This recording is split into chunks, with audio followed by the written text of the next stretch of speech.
Welcome student, I am Sarkar Barbaj. Today we continue the fourth unit, chemical bonding from 11th class. Student, today our topic is the hybridization. अगर हम hybridization को define करें student, then hybridization is the intermixing of atomic orbitals. AO यहाँ किस चीज को indicate करता है? atomic orbitals को. अब atomic orbitals हमारे पास कौन-कौन से हैं? S, P, D and F. तो इन ऑर्बिटल की इंटरमिक्सिंग, लेकिन कंडीशन क्या होगी? हैविंग स्लाइटली डिफरेंट एनर्जी और इक्वल एनर्जी। मींस जो ऑर्बिटल आपस में इंटरमिक्स करेंगे या तो उनकी थोड़ी बहुत कम ज्यादा एनर्जी हो सकती है या फिर एनर्जी कैसी होगी उनकी? Same, means equal energy.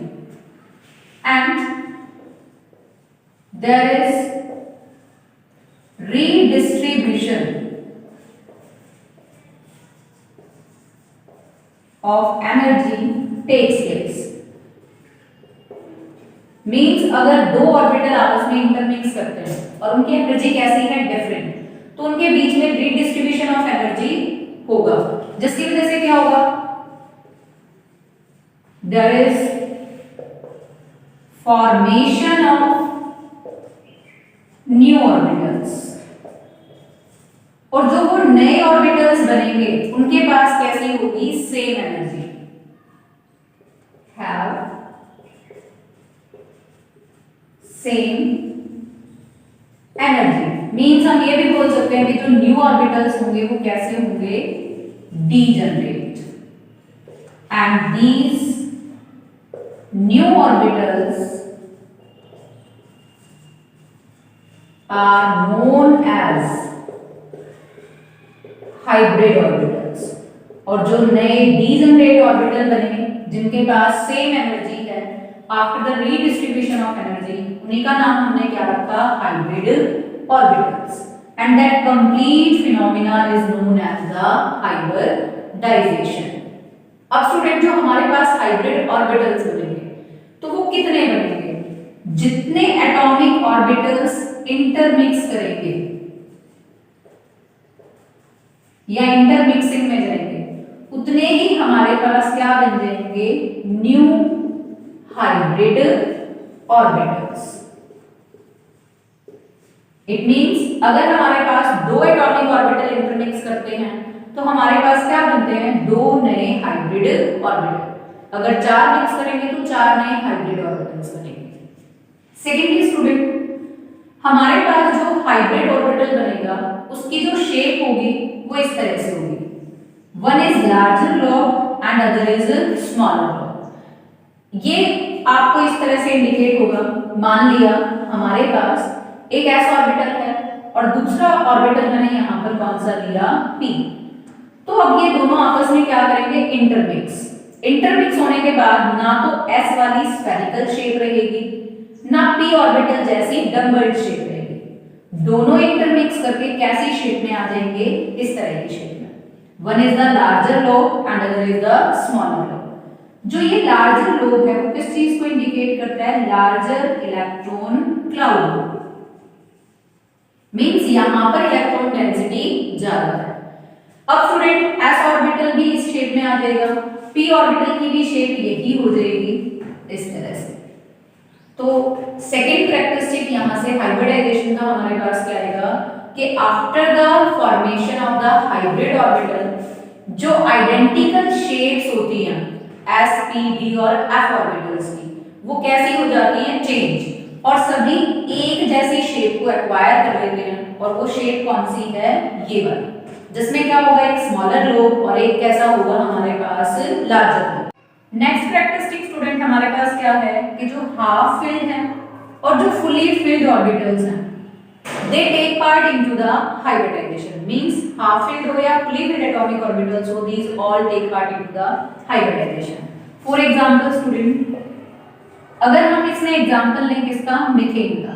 Methane में सेंट्रल हमारे पास एटम कौन है? कार्बन। तो फर्स्ट स्टूडेंट, कार्बन का इलेक्ट्रॉनिक कॉन्फ़िगरेशन किसके अंदर लिख रही हूं मैं? इसकी ग्राउंड स्टेट में। ग्राउंड स्टेट का मतलब क्या है? मींस जब ये किसी के साथ किसी बॉन्ड फॉर्मेशन में नहीं है, आइसोलेटेड फॉर्म में प्रेजेंट है। तो हमारे पास होगा 1s2 2s2 2p2। 1s2 is the part of k shell और ये दोनों किसके पार्ट हैं? l शेल के। अब जब कार्बन हाइड्रोजन से बॉन्ड बनाएगा मींस मीथेन की फॉर्मेशन करेगा, तो कार्बन का इलेक्ट्रॉनिक डिस्ट्रीब्यूशन हम किस में लिखेंगे? एक्साइटेड स्टेट में। एक्साइटेड स्टेट में क्या होगा स्टूडेंट? जो 2s ऑर्बिटल में एक इलेक्ट्रॉन है वो अनपेयर्ड होकर कहां पर जंप कर जाएगा? In the 2p orbital. Means there is the redistribution of the electron takes place, या हम ये भी बोल सकते हैं there is the intermixing of s and p orbitals takes place. अब ऐसा करने से यहां पर कितने इलेक्ट्रॉन अनपेयर्ड हो जाएंगे? 4 अनपेयर्ड इलेक्ट्रॉन्स। या हम ये भी बोल सकते हैं कि ये चारों ऑर्बिटल कैसे हैं? Half filled that take part into the hybridization. Means अगर मैं यहां से टाइप ऑफ हाइब्रिडाइजेशन भी निकालूं तो एक s ऑर्बिटल पार्टिसिपेट कर रहा है और 3 ऑर्बिटल कौन से हैं हमारे पास? p। तो टाइप ऑफ हाइब्रिडाइजेशन हमारे पास क्या आ जाएगा? sp3 hybridisation. तो ये तो एग्जांपल हुआ student half filled orbital take part into the hybridization. Second हम एग्जांपल किसका कोट करें? फुली फिल्ड ऑर्बिटल्स का। मान लिया मैंने आपके पास एग्जांपल लिया किसका? अमोनिया का। अमोनिया में क्या है? NH3 मींस नाइट्रोजन 3 बॉन्ड बनाता है कोवेलेंट 3 हाइड्रोजन्स के साथ, और एक यहां पर क्या प्रेजेंट होता है? Lone pair of electrons.